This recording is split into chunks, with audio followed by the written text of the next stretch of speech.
The town of Black Hollow lay in the valley, surrounded by dense, ancient woods that breathed with the weight of old secrets. A cold mist rolled in each evening, swallowing the narrow streets and turning gaslights into ghostly orbs. Lillian Graves arrived just as dusk bled into night. She had inherited an old manor on the outskirts, a relic of her estranged uncle's estate. The house had stood there for over 2 centuries, its foundations steeped in shadow and whispers. As she stepped onto the creaking porch, the fog seemed to part, revealing a house that loomed like a waiting predator. The windows were dark, like vacant eyes watching her every move. A strange sensation curled in her gut, an unease that had no name. Inside, dust and decay clung to the air. Her footsteps echoed in the emptiness. The house had been left untouched for years, yet something about it felt lived in. As she moved through the corridors, the walls seemed to shift, exhaling a breath of their own. Then, she heard it. A whisper, so faint it could have been the wind. But there was no wind. Only the heavy silence of the house, and the mist curling against the glass outside. That night, Lillian dreamt of the forest. She was running barefoot through the gnarled trees, their branches reaching for her like skeletal fingers. Behind her, something moved.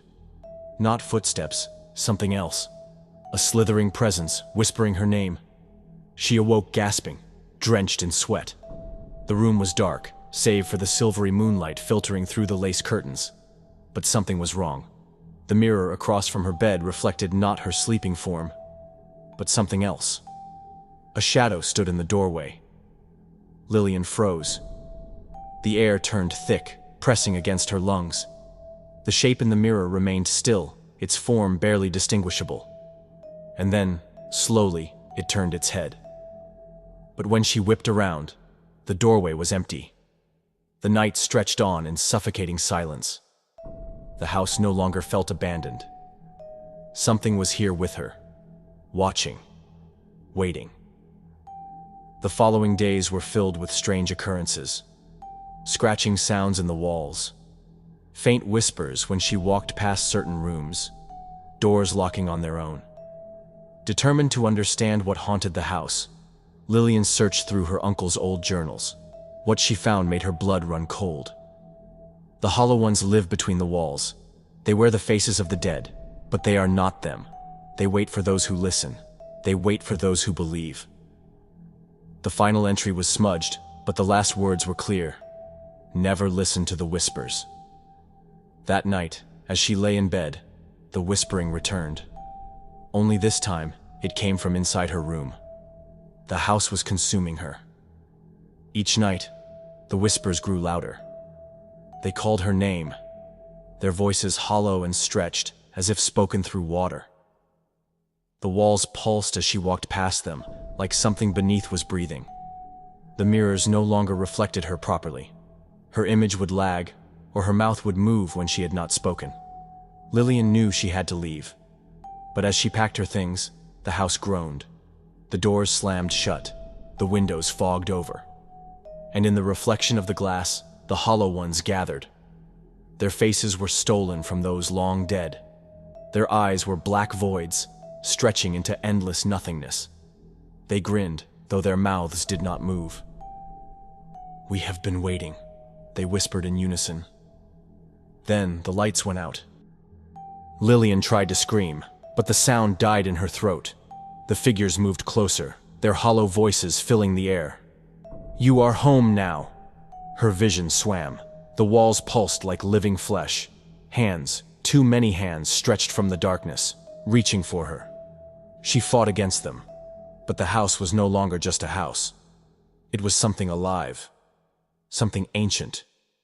And then, she felt herself slipping. Her reflection in the mirror didn't match her movements. It grinned when she did not. She was being swallowed. She was becoming one of them. Days later, the town of Black Hollow remained as silent as ever. No one questioned why the old manor's windows were now filled with shadows. No one questioned the whispers that rode the evening mist, and no one ever saw Lillian Graves again. But some nights, if one were to peer into the old mirror that still stood in the manor's front hall, they might see a woman staring back. Not moving, not speaking, just smiling, waiting. Would you listen if they called your name? Black Hollow moved on as if nothing had changed. The townsfolk were used to disappearances. People who came, lingered, and faded into memory, leaving only their empty houses behind. But something was different this time. It started with the mirrors. Mrs. Thorne, the town's seamstress, was the first to notice. One evening, as she closed her shop, she caught a glimpse of herself in the mirror by the door. Only, it wasn't her. Her reflection stood still while she moved, its eyes darker than they should have been. She turned away, willing her heart to slow. But the sensation of being watched pressed against her skin. When she looked again, the reflection was back to normal. Almost. The corners of its mouth curled ever so slightly upward. By the next morning, Mrs. Thorne had boarded up every mirror in her shop. The mist in Black Hollow had always been thick, rolling in from the woods each evening like a living thing. But now, it never truly lifted. Children whispered about figures standing just beyond sight, barely visible in the haze. Pale, unmoving, their faces indistinct. The baker's apprentice swore he saw someone standing outside his window one night, watching. But when he stepped closer, there was nothing. Only the fog, pressing against the glass like a breathing thing. The next morning, he didn't open the shop. By the time they broke down his door, his room was empty. The only sign he had ever been there was his reflection in the mirror, lingering, staring out, even when no one else was there. The manor at the edge of town stood in silence, its doors locked, its windows black with dust and time. No one went near it. No one spoke of it. But some nights, light flickered inside. A single candle, moving from room to room, as if carried by an unseen hand. No one claimed to live there. No one had entered since Lillian Graves had disappeared. Yet the house was never empty. Late at night, when the town had gone still, a low creaking echoed from its walls, like something shifting, stretching, breathing, as if it were waiting for the next name to whisper. The hollow ones were no longer bound to the house. The whispers seeped through the town, curling in the alleys and clinging to the walls of quiet homes. People began vanishing. Not all at once. Not in ways that left behind blood or broken doors. Just gone. The only traces were the mirrors. Each time someone disappeared, their reflection lingered a little too long. Watching, smiling. The town knew. They always knew. But they never spoke of it. Never looked too long into the glass. Never listened to the whispers. Black Hollow remains. The mist still comes. The hollow ones still watch. And if you listen closely, when the fog is thick and the night is silent, you might hear them calling your name. Would you answer? Would you listen?